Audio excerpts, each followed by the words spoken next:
Hope the screen is visible to all, right? It is visible, right? Yes, sir. Yeah, good. Yes, sir. Yes, sir. Yes, sir.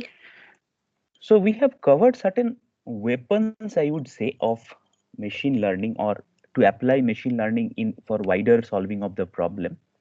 So as you can see, we saw starting a linear regression, which is basically we are given a set of attributes and we add a mandatory one, that is the threshold function. We get a sum over it, and that's it. I mean, there is no other unit apart from that sum.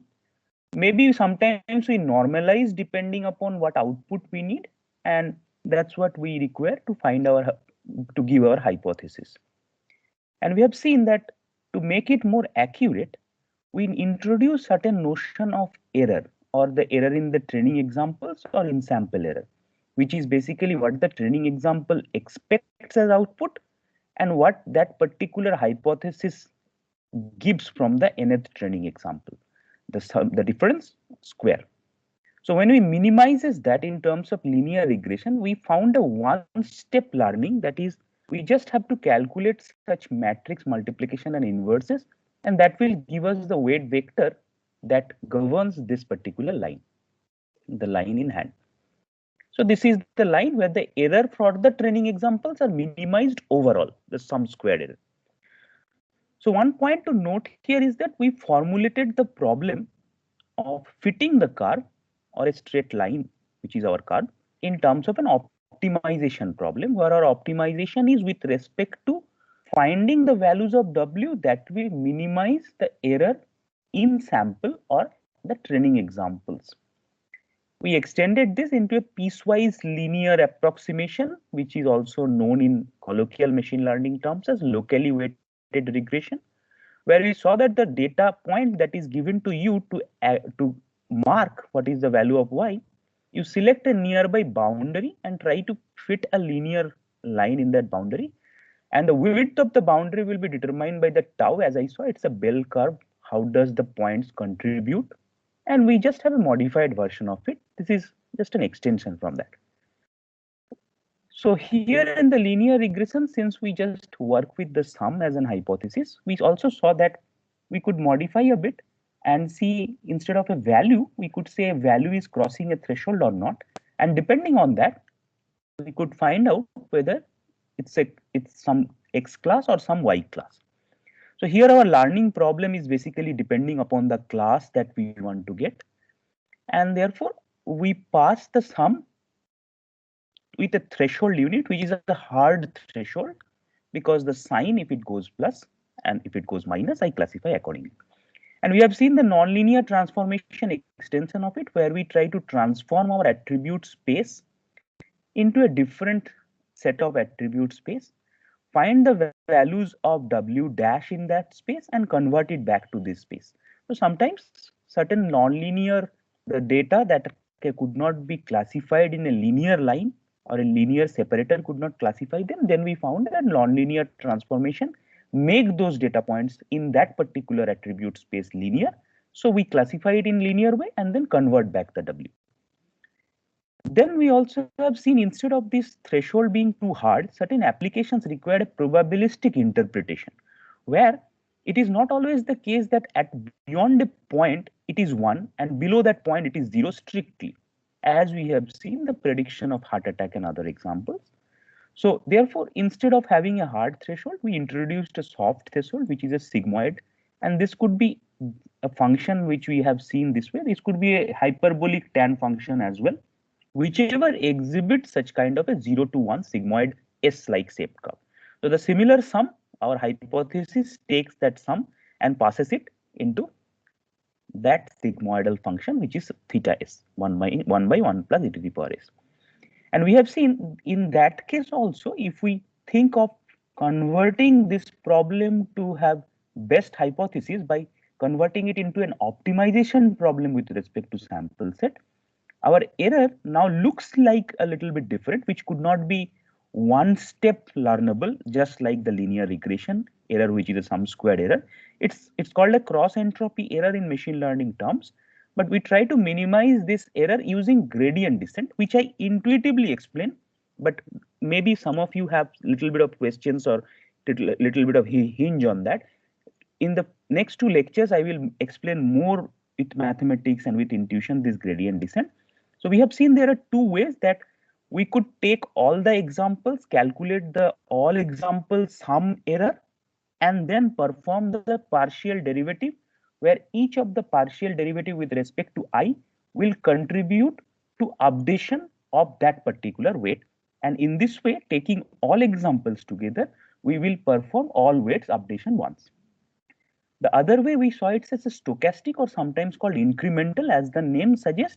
Instead of this sum error, we forget the sum, we take each example at a time and then nudge the W's such a way that after a certain point of time, we converge into some kind of a minimum. It may be local, if you are fortunate, it may be global.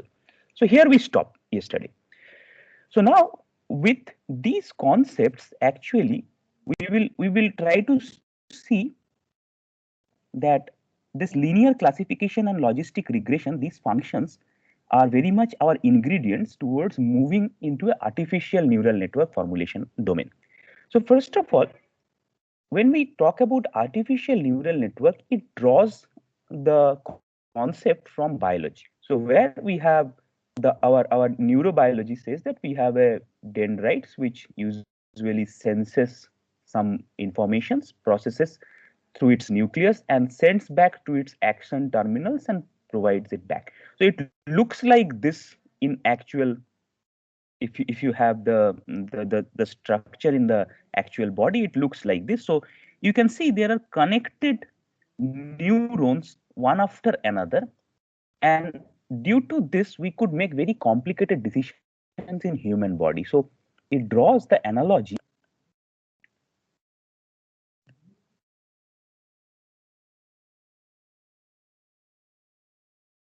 from biology, where what we find is that essentially almost 10 to the power 11 number of neurons is there in human body. So 10 to the power 11 neurons are present, and each neuron is connected on average to 10 to the power 4 others. This is each neuron is connected to 10 to the power 4 other neurons in average. And people have experimented to recognize someone. Usually it takes, for example, to recognize a known person, for example, your mother or father, it usually takes 10 to the power minus 1 second to do that. And they have also experimented in biology that 10 to the power minus 3 is the switching time of the neuron. By switching it, you can resemble it with the clock cycles that you processes in one cycle, sends back in one cycle. That's one switching of the neuron. So you see that if you try to figure out that 10 to the power minus second is required to recognize someone, so therefore for recognizing, it's more than 100 neurons it fires, or 100 neurons are used to recognize something. So these concepts and the way that inputs and outputs are processed, so people thought about that why not we resemble such kind of a concept in terms of mathematical nodes, which will again be connected to some other, just like a biological structure, and process something. So here that will be their inputs. Here are intermediate outputs. This is output 1, this may be output 2, and this is the final output. So therefore, you can see that each of them has such kind of a structure. Now, as we are devoted to finding the mathematical jugglery. So this particular each of the node can be a sum followed by a threshold, or it could be a sum followed by a soft threshold. That's what we figure out that each node could be to process something. And the inputs are our values of the attributes that we have seen, that those are our inputs. And in this way, people have found out that people have replicated this recognition or facial recognitions by having a set of layers, which we call, and finally processing the inputs to recognize someone's face. However, as we are now a little bit more conversant with each of the nodes here, we can see that each of the nodes are nothing but a linear separator or a predictor between 0 to 1. If you see this, this is a predictor, and this is a separator. It's a threshold separator, it's a predictor. So when you try to consider node after node, essentially in the input space that is given, so see, one neuron is basically providing you a separation. Going with that data with the other set of inputs from other end, other neuron will give you another separation. And another neuron will give you another separation. So in a way, you will try to figure out maybe this is my region where only the plus or the classification boundary is plus.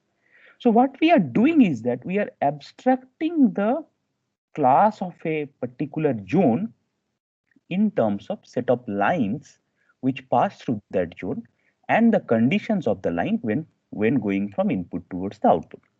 So all these concepts that are from the biology, we will try to gradually formalize. First, we will try perceptron, which is single node threshold linear separator model, and I will show you that how node after node, if I stack, how these lines come in to dictate the space of your class. So let us start with the again with a linear classification. So as you know that linear classification is the problem that I tell you many times. I need to know this unknown f from the attribute sets which produces a value y where y could be +1 or y could be -1. Let us assume two class classification. If it is a very well separated by a single line, that is a linearly separable, therefore a linear discriminator or perceptron is the exact model that you could use. If it is not separable by a linear line, then either we have seen many things that either we will use some other machine learning algorithms or we may use this similar kind of linear classification, multiple of them in the staggered fashion to form an artificial neural network.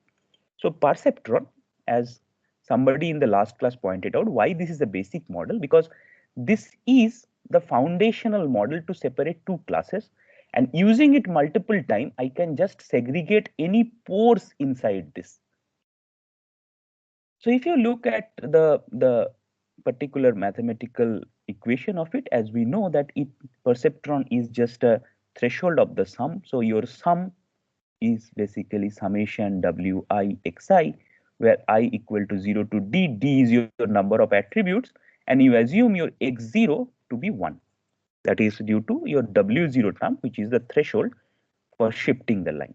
And therefore, when you give your heuristics for a particular, not heuristics, your hypothesis for a particular attribute function, you give it is a sine of whatever you compute with respect to the attributes of that particular x input. So this is what you give as an answer with the line. Now, so what is the machine learning problem here? You are given with only data, that is, I am given with x1, y1. These are my training examples. I am given with x2, y2 up to xn, yn. I am given with only these set of training examples. I cannot see this function. I am only given with this set of training examples. Now, depending on these training examples, my objective is to come up with such kind of a hypothesis, which will separate out my linear by a linear separator these training examples. Now, what are the characteristics of having such a separator?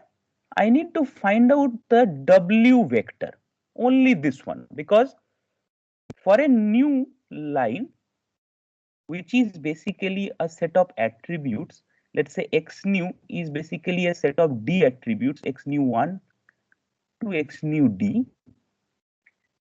For a new attributes, what will be the class of this new particular attribute set? I will fade up in this function after I get from this training example the values of w. I will fade all these x1 new x up to xd new into this function, check the sign, and I will say it is plus or minus. So that is how we classify after training.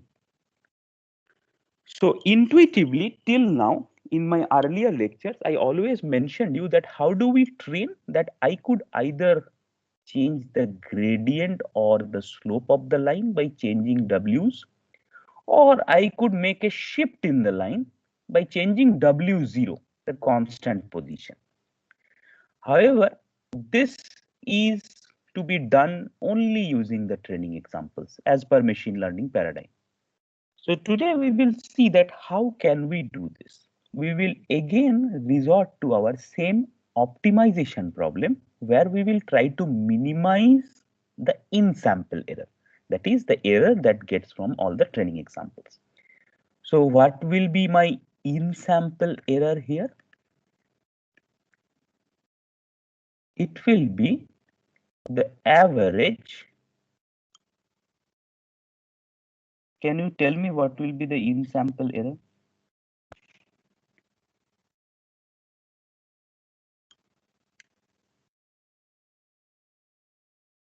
Since you now know about the in-sample errors, so let us try to frame.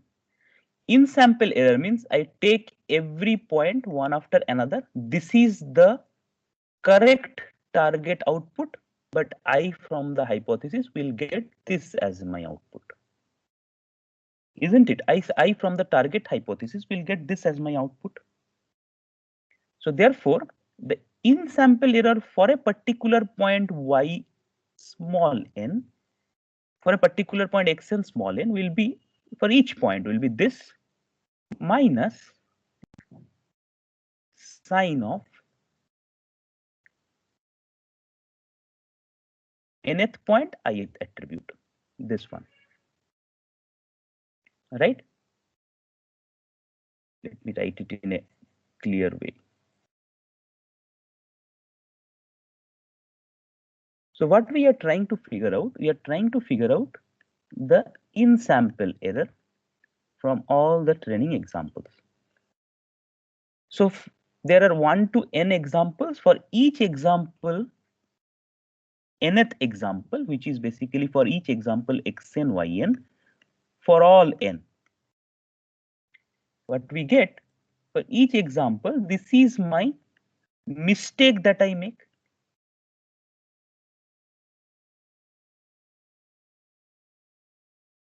Yes or no? Yes, sir. For each example. Now I will follow the square because I want to penalize on the mistake more if you miss. However, remember this is only +1 or -1. This is the target that was from the unknown function f, and this is from your hypothesis when you fed the point xn, the present line that is having will give you this. Now I need to do it for all examples. That is the total in sample error I have. So this is the sum squared in sample error that I will get by feeding all the points with an existing line. So I will start with an existing line in this. So suppose the data are like this, as we have mentioned. What I will do, I will start with an existing line with a random value of w's to start off with. Now with that line, what this mentions is that for this point with this line, it classifies correctly. So my error will be, this one is also plus, this one sign will also give you +1. So the error will be 0. So all these points, my error will be 0. However, for these points, there will be some error. What will be the error? Either the error will be 1 and you give 0, -1, or you give +1, error is -1. Yn is -1. So you always, your error will be either +2 or -2 square. Agreed till this point? Yes, sir. Yeah. So for the sake of differentiability and these two terms, what we do now, our job is to minimize this in-sample error. So for the sake of differentiability during minimization, I just take a half, minimize this half of this. Because it doesn't matter, it's a constant term, but after differentiating, this 2 will get cancelled out and it look like a nice expression. So now, what I will try to do, I will try to take. So what I will try to do, I will try to make this error minimize, making the error minimize with choosing a suitable value of W. So that means I need to update my W. So I have a WI, taking all the examples, I need to update the value of WI with something del WI. And if you remember, how do I update my del WI, which is basically nothing but my step size into the in-sample error partially with respect to that vector. Why? Because again, assume that you are trying to minimize a cup size error. That cup size error is basically in multi-dimension space. Let us assume you are standing in the room. Your lengthwise is W1, your breadthwise is W2. Now your error is minimized by some value of W1 and W2. So the value that minimizes the error, there W in by W1 will be 0, and the other way the delta W in by delta W2 will also be 0. So at that particular point, you minimize the error. So here where you stand. So these are your W1s, these are your W2s, and your error curves looks like this.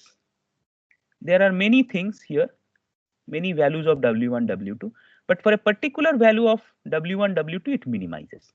So what that value of the W1 and W2 where it minimizes? If you partially differentiate between each of the axes, so that is the particular axis where the gradient moves you to the minimized value. So therefore, each of the weights I will update by a partial derivative. So what I will take, I will try to make the partial derivative of W, which is basically each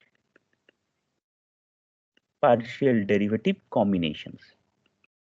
It is a gradient at that point. Yeah, excuse me, I could not hear. Somebody asked something. Hello, sir. Yeah.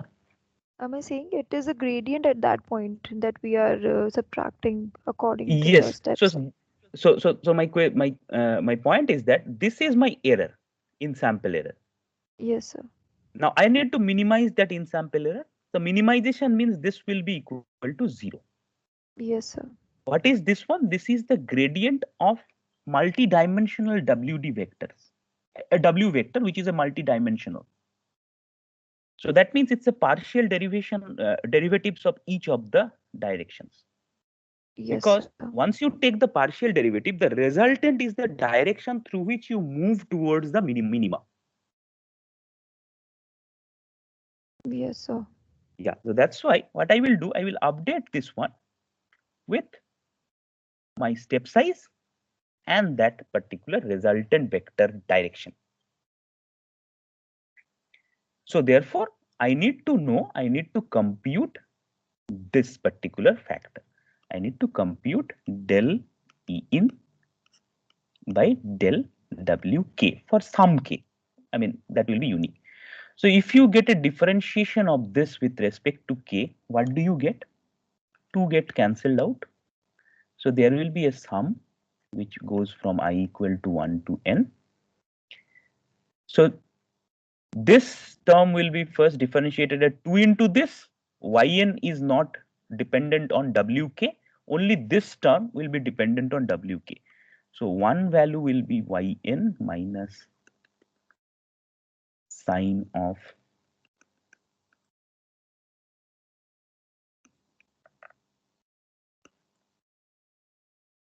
sorry, this will be N into, you see that how this is only dependent on Wk. So this is W1 xn1 plus W2 xn2 plus W3x N3. If it were not the sign, you see only with respect to Wk, other terms will be 0. Only Nk term will be 1. So this is nothing but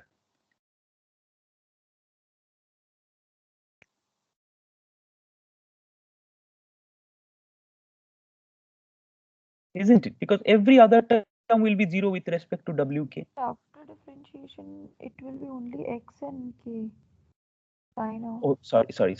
Yeah, you are correct. You are correct. This, right? Yes, sir. Yeah. So therefore, you can see that what we did is simply,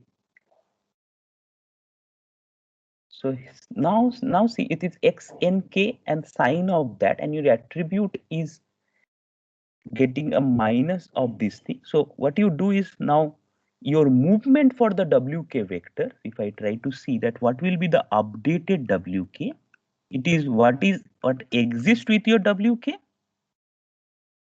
So this minus and this minus will cancel out because it is eta delta in by delta wk. Minus and this minus will cancel out.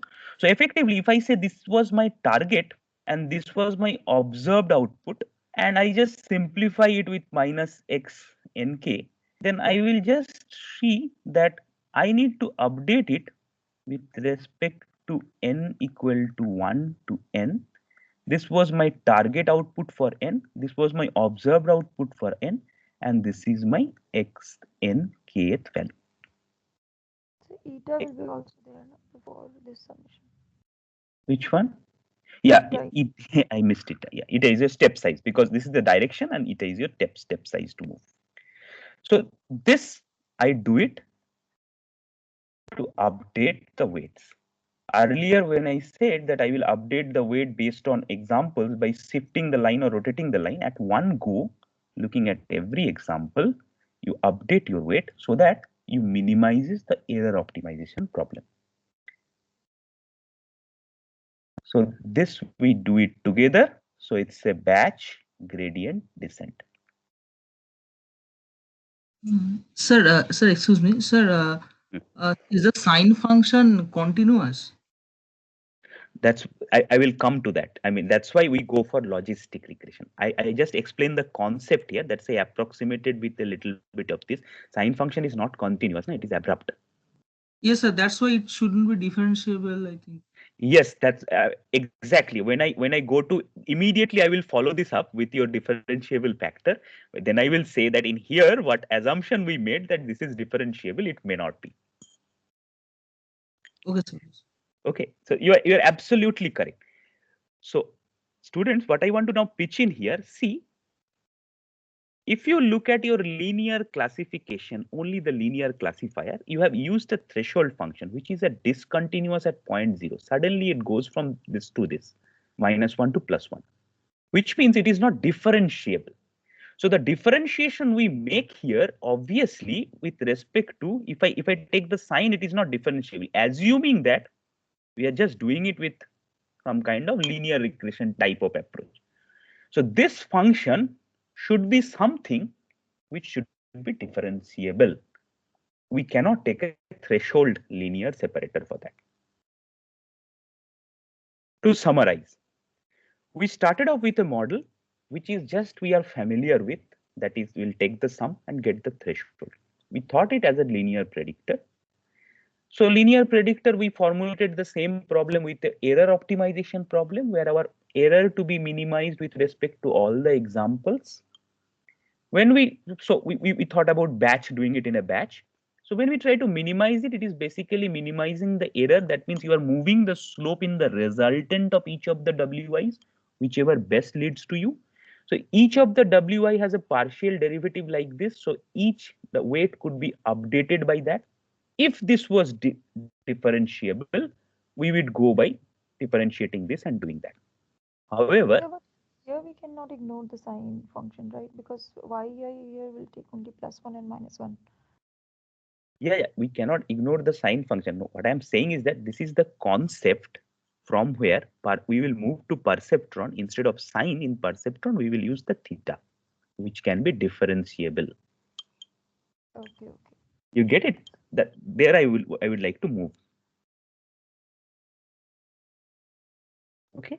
So the concept is that you will take a sum squared error. You will try to derive the derivatives of each of the weights and update it in this way.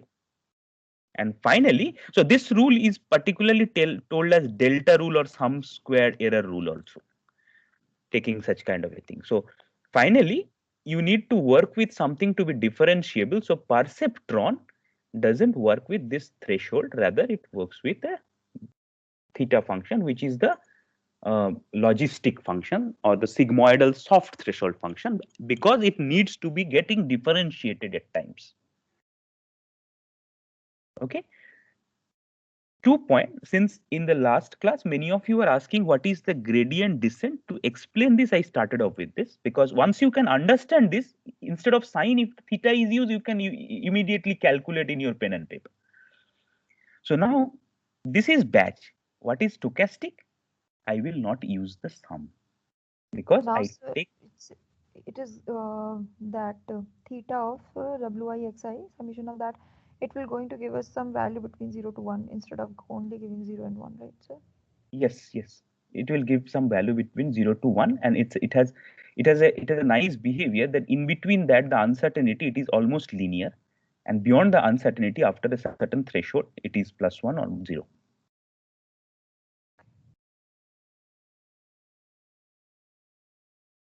Okay, so my point is that this is the batch, that is all examples considered together and updation of weight. If you go for stochastic or incremental, so you take one example at a time, calculate this, therefore your sum will not be there. That is one example, differentiate, update the weight. Second example, differentiate, update the weight in such a way that finally when you say that there are no updations in the weight, you stop. That is the stochastic version.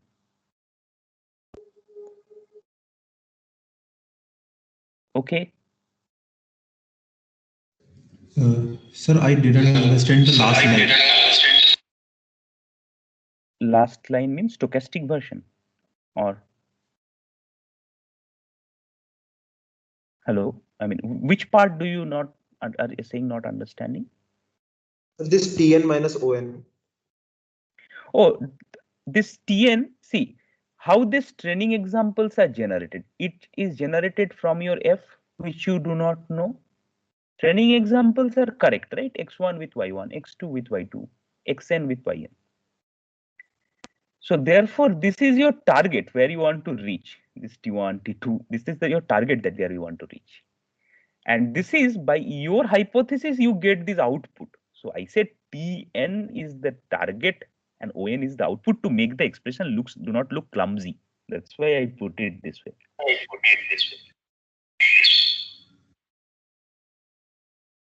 Okay, sir. Okay. Got it, sir. But so my point is that what your friend has exactly raised, that we will do this differentiation since the linear separator with threshold cannot get differentiated. So artificial neural networks will use this kind of.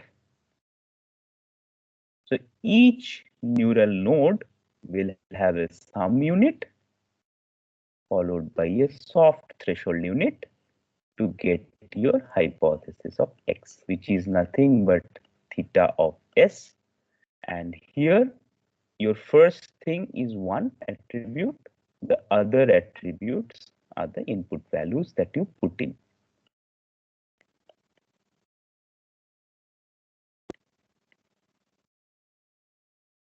And this is either you can think this one as hyperbolic tan of S, or you can think this one as, so any function that has a behavior from 0 to 1 going with this way can be thought of as a sigmoidal function. And as I told you to some of you, that what is the beauty, that beyond the threshold, let's say beyond the threshold here and here, you will get the value exactly 1 or 0. Within this part, there is a part where it is almost linear. There is a part where it is almost linear. So it acts as a linear separator, or I would say this, we call it as a linear predictor because it resembles with the probabilistic interpretation of it. So this is now our node or unit in our neural network. So this, now we will consider the whole thing as this one, where our hx is equal to 1 by 1 plus e to the power minus wt into x. Here is our x vector. Okay, the whole thing I will to make it together to this. So I leave it to you as an exercise to check what will be my gradient for each of the vectors here. So I leave it upon you for an exercise because the procedure will be the same. It's a sum squared error you make in and try to figure out what will be your thing. So this part, I leave it this page as blank. Tomorrow I will show it once. You just match it with yourself. So this is a homework for you. You just complete the differentiation and try to figure out what these parts look like. So what we have done, so this is artificial neural node. We declared an artificial neural node. So let us try to see some examples that how does the weight and the artificial neural node differentiates between these two values. So for example, let us consider an AND gate. Can there be a neural node or a perceptron that could realize this? So AND gate, if you look at the, if I try to plot the values of the AND gate for two attributes x1 and x2, what will be the AND of x1 and x2? Is 0 0, 0 1, 1 0, and 1 1. There are four values. So only 1 1 give you a plus, the others are minus, right? In AND gate, 1 1 is a plus 1, the others are 0 or minus 1. So therefore you need a separator line, and obviously you can see that I need to just separate out this from the others. So therefore, let us try to draw and try to realize this simple thing. I have a mandatory one. I have this x1, which has a w1, and I have this x2, which has a w2. And since I am looking at an AND gate, so let's say it's a threshold, like strict threshold. So now I need to figure out what the values of W0, W1 and W2 would be. What do you think a possible value of W0, W1 and W2? So if I choose W1 and W2 to be 1, so what will be the W0 value to make it as an AND gate? This will do, right?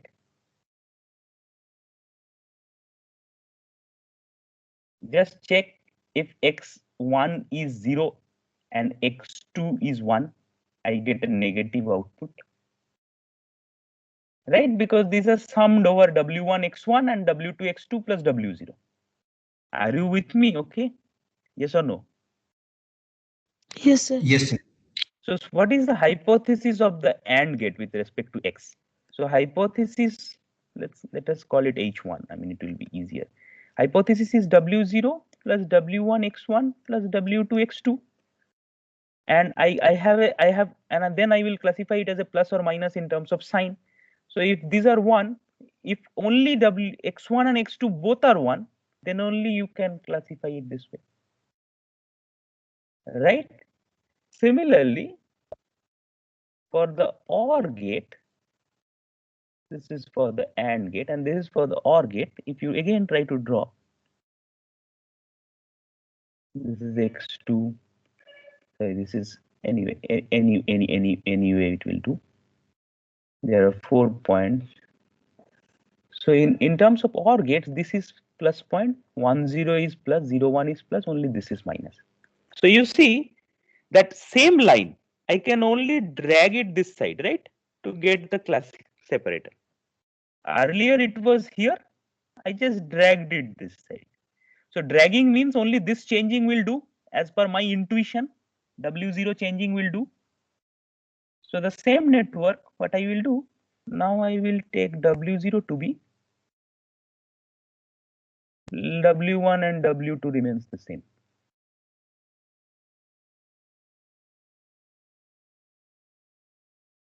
Isn't it? It is doing the same, classifying plus and minus for the odd cases. Just changing the W0. Yes or no? Yes, sir. That's what. Now, see, this is I done it by my learning because I learned it and I directly followed up with the W's. Effectively, what you will do, you start with an arbitrary line, check the misclassified points, update using the error minimization approach, and you will exactly see that it will rotate, shift, and then stand by. So when you do a batch taking all the points, this is only the misclassified point. You will see your updation of W1, W2 as well as W0 will happen because you have now the formula that update Wi with the old Wi minus in sample error by Wi. So you just go on applying by an arbitrary line equation, taking an arbitrary line with arbitrary values of W0 and W1, which does not follow an AND or OR principle in both these cases respectively.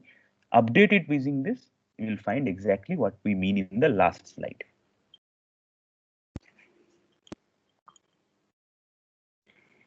Okay. Till this point, you all are with me? Yes, sir. Okay, now we have declared a node. We resembled with biological concept and declared a node. Now let us see that where this linear predictor will fail. So obviously, if the data is not linearly separable, there is a chance of failure. Linearly not separable means suppose I have a plus here, I have a minus here, minus here. This whole thing is not linearly separable anymore, isn't it? Because any one line will not separate pluses from minus. Therefore, what I will do, I will first try to separate something out of it and then try to separate something out of it, and I will say this is my hypothesis 1 from the one linear separator or perceptron. This will be my hypothesis 2 from the other perceptron. I combine it in such a way that that perceptron where it gives positive, that is in this side, and it gives negative in this side. So positive of H1 and let's say positive of H2, negative of H1 and negative of H2 are the two plus classes. So effectively, I want a hypothesis finally, which will give you H1 and H2 or H1 bar and H2 bar. Are you getting what I am trying to say here? Yes, sir. Yes, sir. Yes, Good. sir. So therefore, now you see that I have single node perceptrons for each of them.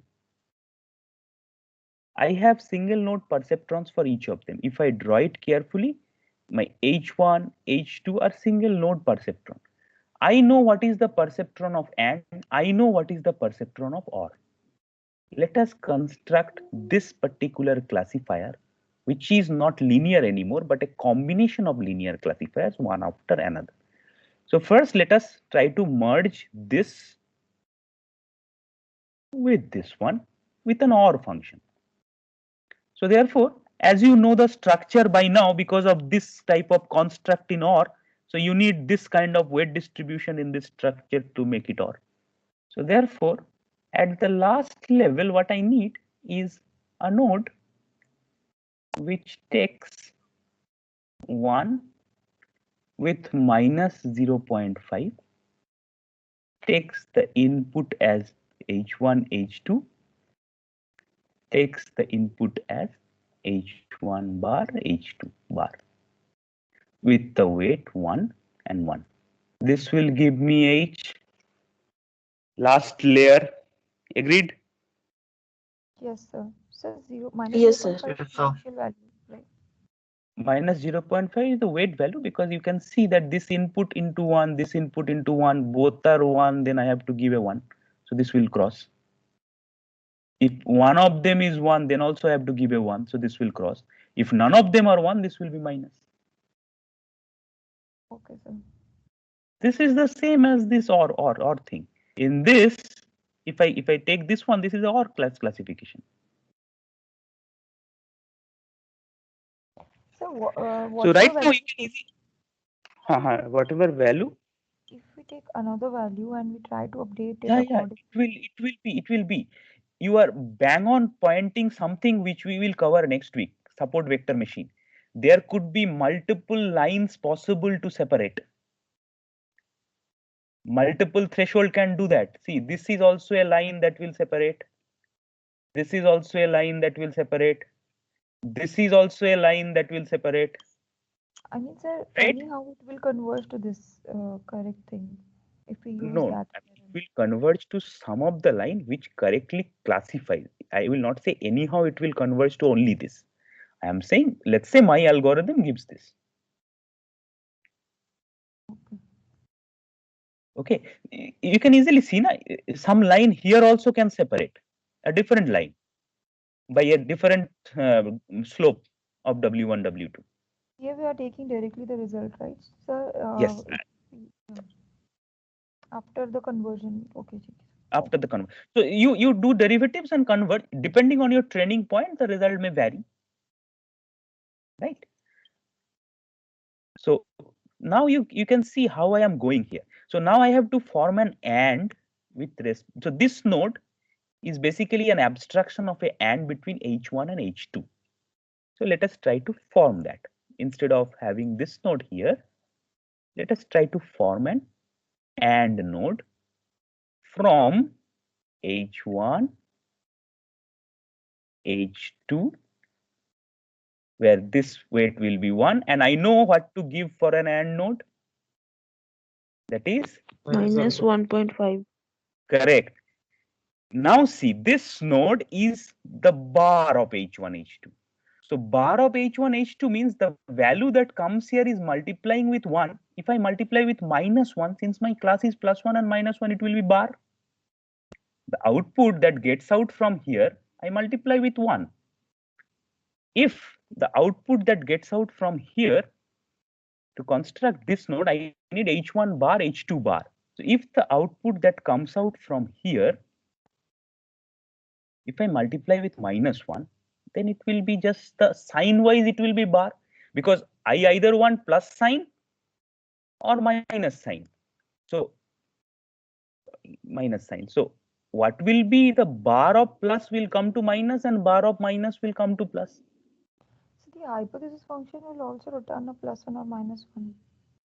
No, I am saying this is the weight. Hypothesis function returns a hypothesis. I multiply into the weight and feed it to next layer. So each node is nothing but this whole thing.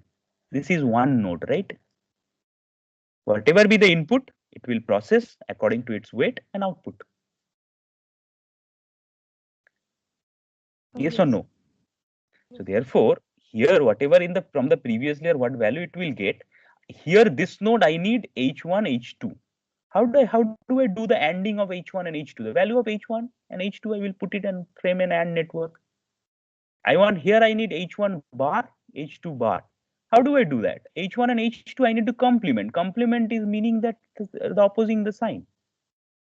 And then again with the same. So therefore here also I give it to this one. This particular one value here with minus 1.5 as my threshold weight. Get it? Till this point? Yes, sir. Everybody? Yes. Yes, sir. Now H1 is very you know how to construct H1. H1 is only a linear separator from X1 and X2. So therefore, you are now in the input side already. So you will construct H1 from it. And while constructing H1, some weight W0, W1 and W2 you will put here. And you will construct H2.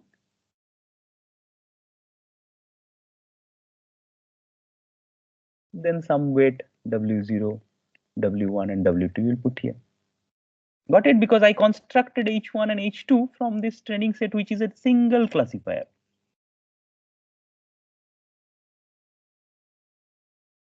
Get this concept? Yes, sir. Yes, sir. If you get this concept, this is my input layer. This is my output layer.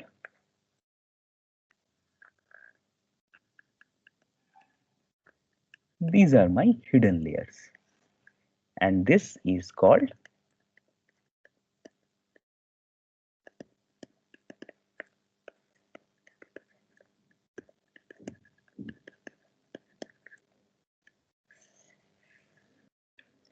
but essentially you know it as a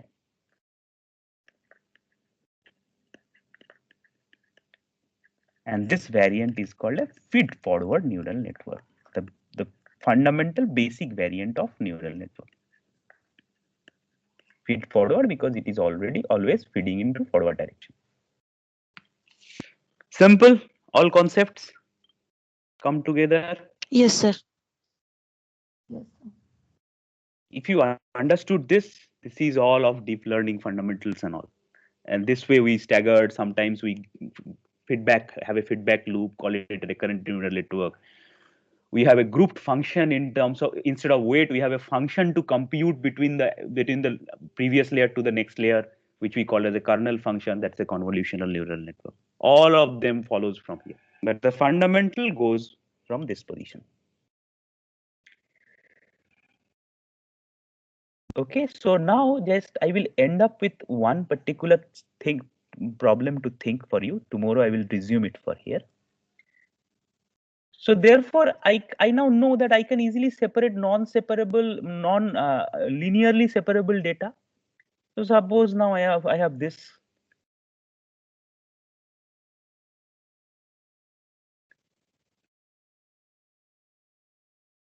How do you separate?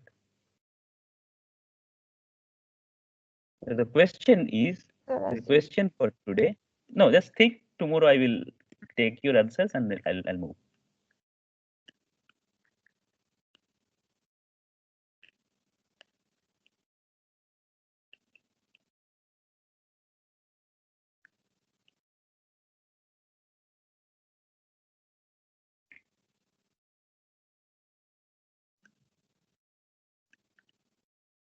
Okay. So one way we have seen the nonlinear transformation, but now we have a bigger weapon because this neural network is such a weapon that in a space, if there are some positive data like this, some positive data like this, and some positive data like this, and if you have negative data in between also, in a space, my neural network now knows what to do, and I can just do it this way, right? Because all of them are linear classifiers. I will stack over one after another and can get such kind of a classification by my neural network. I hope you can agree. If you have followed this, you can agree this one. Yes, sir. Right? So now the question is that if this kind of a thing comes, then what you will do? Let's say which is not known to you is that, let's say it's a perfect circle as the target function output, which is not known to you. Obviously, the function f is not known to you, but you need to approximate f with your hypothesis. How to do that? Let us finish off here today. To move in the next week, we will resume all this. Okay, any questions? Sir, one question is there. As per we are not know the circle is there, that means we cannot use the equation of circle here. No, that's what the nonlinear transform. That's why the data snooping, the last day I mentioned the data snooping. So how do you are Data seeing snooping. the data and trying to figure out that, okay, it may be a circle, but gradually you cannot see the circle. Na? If you more and more see the data, that's a data snooping. That means you are not generalizing your algorithm and only seeing the data to fit it. Right? Yes, sir, I Because got it. here, I got it. because here, if I do not give you the circle, you might have think it could be a very crooked shape like this one, this one, this one, maybe this one. Okay, and each of these small could be a line to separate each of the small side, right? Yes, yes. That's my point. So just think over it and think on the perspective of multilayer perceptron. This problem is nothing new but a context for the next class. Just think over. This will make you more understand about how the perceptron works. That's it. It is nothing to be brainstorming something. It is something to think about with whatever you have studied today. Okay, sir. Okay. Any other questions?